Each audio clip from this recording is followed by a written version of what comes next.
চট্টগ্রাম বিশ্ববিদ্যালয় কেন্দ্রীয় ছাত্র সংসদ চাকসু এক্সচেঞ্জ বাংলাদেশের যৌথ উদ্যোগে আয়োজিত আজকের যে চট্টগ্রাম টক ফেয়ার 2026 এটি আজকে চট্টগ্রাম বিশ্ববিদ্যালয় কেন্দ্রীয় শহীদ মিনার এবং বুদ্ধিজীবী চত্বরে অনুষ্ঠিত হচ্ছে এবং এখানে বিপুল পরিমাণ শিক্ষার্থী আসছে এবং আমরা আসলে যদি বলি এখানে 30টি কোম্পানি এসছে এবং তাদের অনেক পরিমাণ এখানে ভ্যাকেন্সি আছে এবং সেটা part time full time and ইন্টার্নশিপের অপরচুনিটি আছে এবং কিছু কিছু জায়গায় ফ্রিল্যান্সিংয়েরও অপরচুনিটি আছে। তো আমরা আসলে শিক্ষার্থীদেরকে জানাতে চাই যে যারা এখন পর্যন্ত জব ফেয়ারে আসেনি তাদের এই মুহূর্তে চলে আসা উচিত। এখানে যেহেতু আমার ঘরে চলে এসছে কোম্পানিগুলো, আমাদের অপরচুনিটি আসলে মিস করা কোনোভাবেই উচিত না।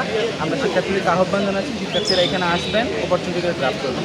পাশাপাশি আমাদের বিজ্ঞ অডিটোরিয়ামে চলছে ক্যারিয়ার সামিট, সেখানে প্রত্যেক ডিপার্টমেন্ট থেকে নির্দিষ্ট সংখ্যক শিক্ষার্থী অংশগ্রহণ করে বিভিন্ন কর্পোরেট যারা কর্পোরেট লিডার্স আছেন তাদের কাছে ট্রেনিংয়ের সেশনের অংশ হয়ে সেখানে ওয়ার্কশপের অংশ হয়ে একটা ট্রেনিং পাচ্ছে। তো আমরা আশা করছি যে সেখান থেকেও শিক্ষার্থীরা কর্পোরেটকে আসলে খুব কাছে মানে টেনে নিতে পারবে এবং কর্পোরেটে যাওয়ার যে রাস্তাটা সেটা তাদের জন্য অনেক বেশি ইজি হবে। আমি মার্কেটিংয়ে না